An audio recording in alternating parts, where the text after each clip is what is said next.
Fire doesn't care whose side you're on. It doesn't care if you're a king, a queen, or a boy who just wanted to prove himself. In this episode, Rhaenyra makes a handful of quiet decisions in rooms full of banners and candlelight. And every single one of them ends up soaked in blood by the time the sun sets over Rook's Rest. She thinks she's being careful. She thinks she's protecting her family. But every choice she makes this episode pulls another thread loose, and by the end, an entire tapestry falls apart in the sky above the Blackwater Bay. This is the episode where the Dance of the Dragon stops being a threat and starts being real. So let's break down every decision Rhaenyra made, why she made it, and how each one is going to come back and bite her. The episode opens far from any battlefield. Inside Rhaenyra's own head, as she dreams herself back into her younger body, standing in the throne room facing Daemon. It's a strange, almost ghostly scene, and the words exchanged between them cut right into the heart of what's coming. Young Rhaenyra tells him that he's set on destroying her, all because his brother loved her more than he loved Daemon. It's a gut punch of a line, and it tells us something important right away. Even in her own subconscious, Rhaenyra is haunted by the idea that this war isn't really about the throne. It's about old wounds between people who used to love each other. That's the emotional register this whole episode is playing in, and it matters. Because every political decision Rhaenyra makes from here on is filtered through grief, guilt, and a desperate need to prove she can rule without becoming a monster. Meanwhile, across the water, King's Landing is falling apart in its own way. Aegon sits through a small council meeting and slowly realizes that his own brother, Aemond, and his hand, Sir Criston Cole, have been planning military moves without telling him a thing. This is a massive blow to Aegon's ego, and honestly, it's fair for him to be furious. He's the king. He should know what his own army is doing. He tries to assert himself, ordering Criston and Aemond to abandon their plan to attack Rook's Rest, and instead focus on retaking Harrenhal from Daemon. But Aemond, cold as ever, tells him it's too late.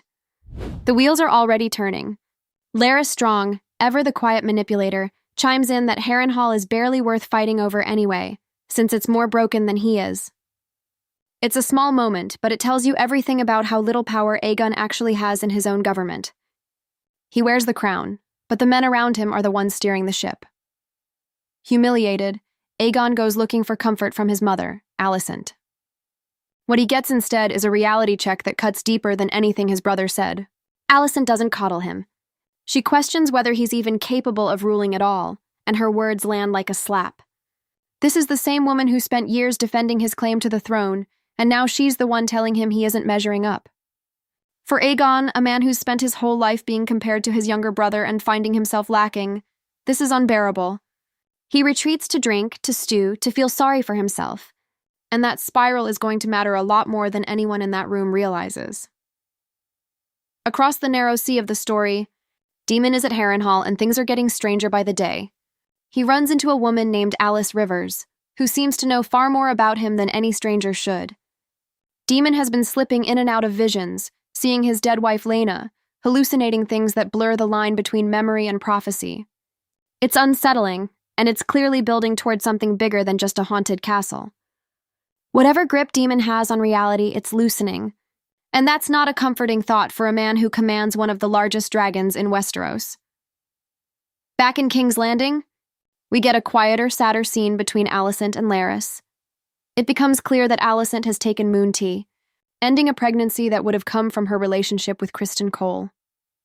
Larys picks up on her doubt, her fear that she's backed the wrong horse in this war.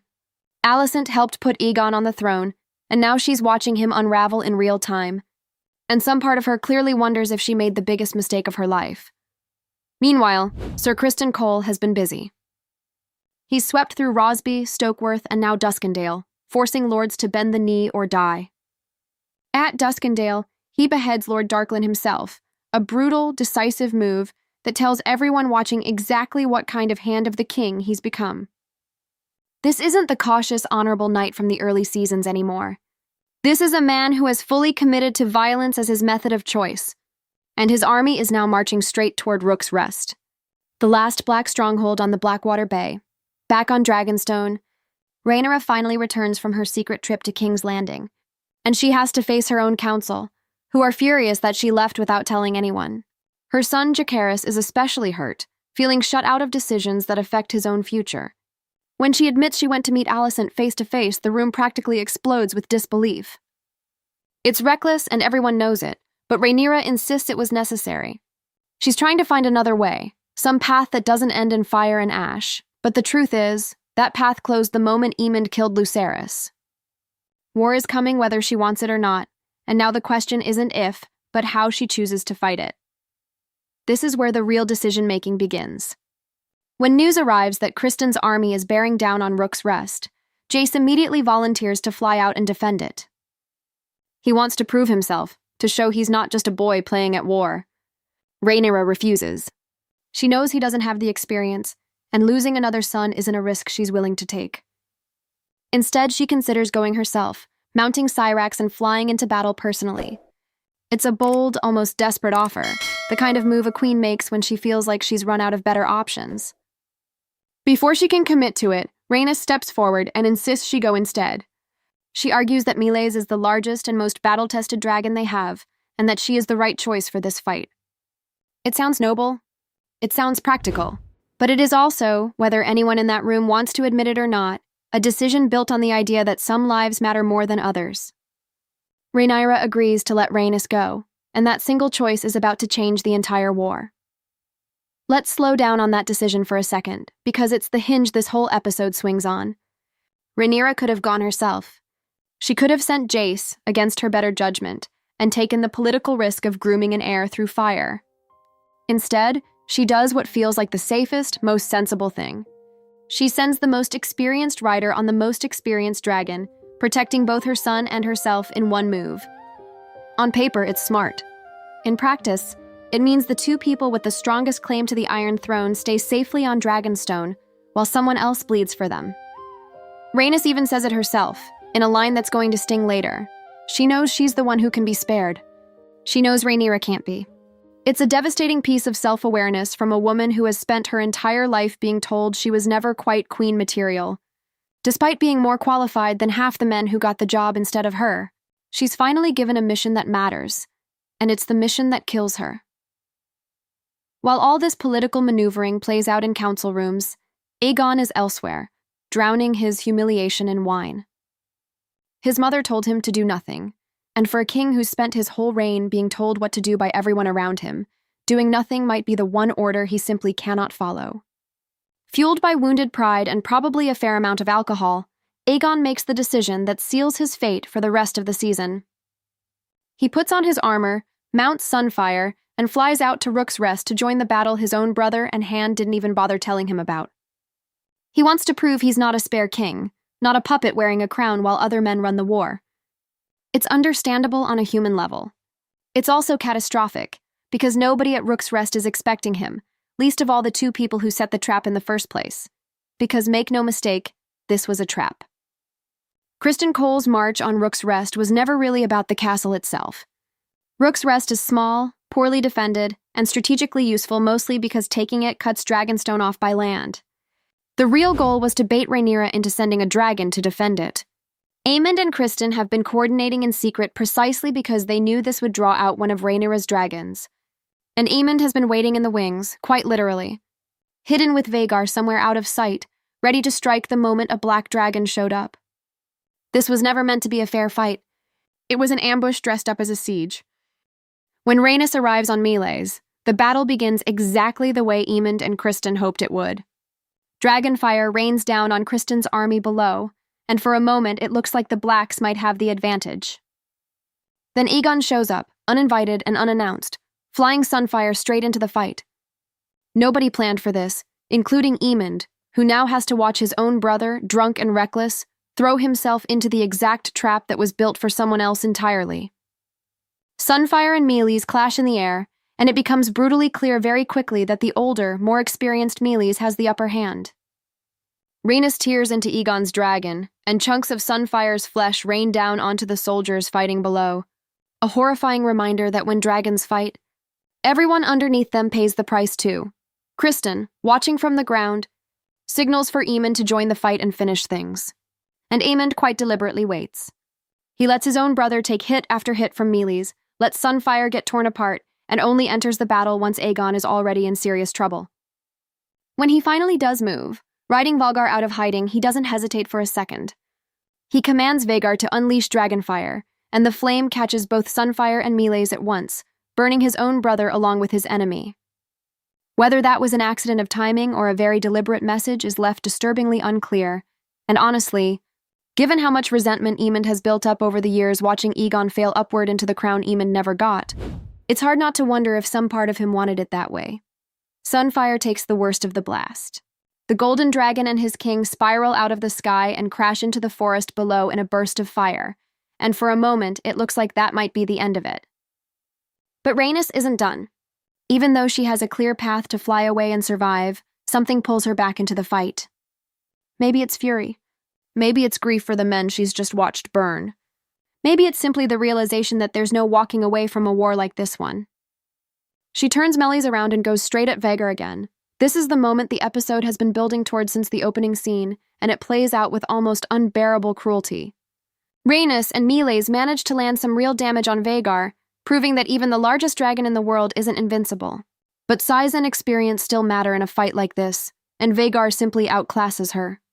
As Rhaenys tries to break away from the battlefield, thinking she's earned her escape, Aemond and Vhagar strike from behind, catching Meleys completely off guard. Vhagar clamps down on the smaller dragon's neck, and in one of the most quietly devastating deaths this show has given us, Meleys looks back at Rhaenys one last time before her head is torn away. Rhaenys, the woman fans have called the queen who never was, dies exactly the way she predicted a war between dragons would go. No glory, no last stand. Just fire, blood, and a fall from a great height. What follows is almost eerie in how quiet it becomes.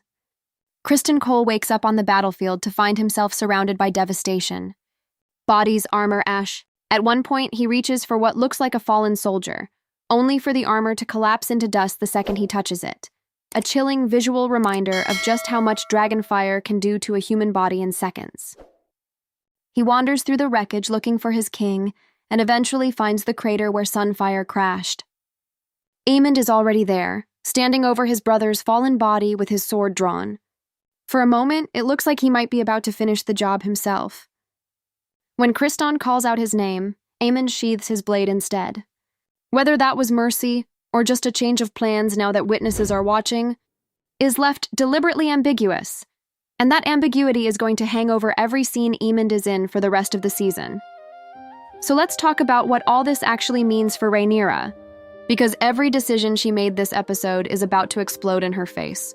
She let Rhaenys go instead of going herself or sending Jace, and now one of her most experienced and loyal allies is dead, along with one of her strongest dragons. She kept her son safe, which sounds like a win, except the political cost of losing Rhaenys and Corlys's heir presumptive is going to ripple through every alliance she's built. She avoided going to war herself, which protects her claim, but it also means she wasn't there to see, firsthand, just how organized and ruthless the Greens have actually become. Aemond and Criston didn't just win a battle. They proved they can outplan her, outmaneuver her, and bait her into losing pieces on the board she can't easily replace. And then there's Aegon. As far as anyone at Rook's Rest knows, the king is either dead or dying, buried somewhere in a smoking crater with his dragon. If he's dead, Aemond becomes the presumed heir to the Iron Throne, a man who has just shown he's willing to let his own brother burn if it clears his path forward. If Aegon somehow survives, he'll come back from this battle changed, humiliated, possibly disfigured, and even more resentful of a brother who may or may not have tried to kill him on purpose. Either outcome is a nightmare for the Green's stability, and by extension, a nightmare for Rhaenyra too, because a fractured enemy court doesn't always mean an easier war. Sometimes it means an even more dangerous one, run by whoever is willing to do the most damage to hold on to power. Compare this to the books, and the difference is telling.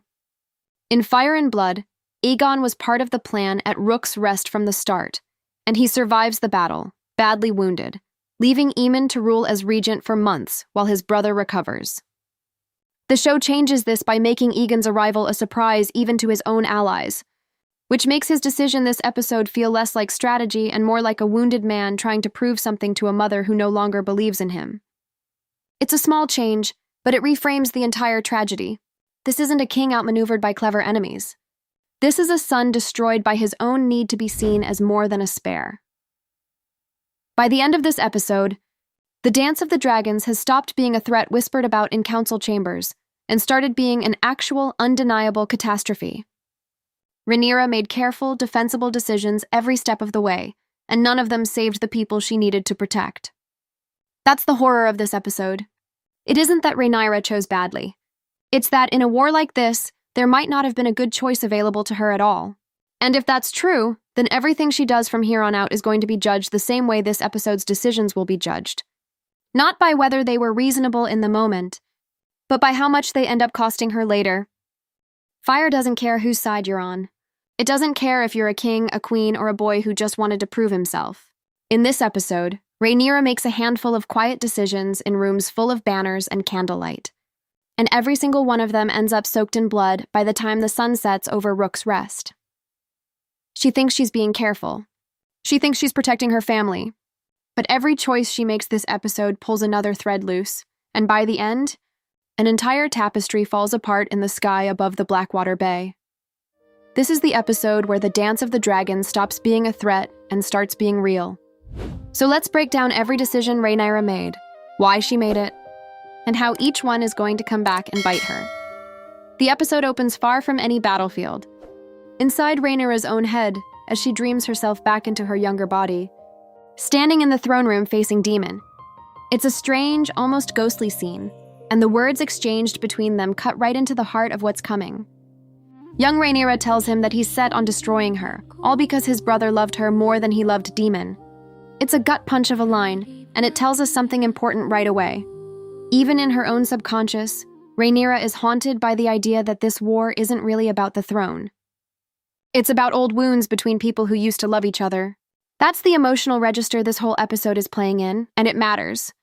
Because every political decision Rhaenyra makes from here on is filtered through grief, guilt, and a desperate need to prove she can rule without becoming a monster. Meanwhile, across the water, King's Landing is falling apart in its own way.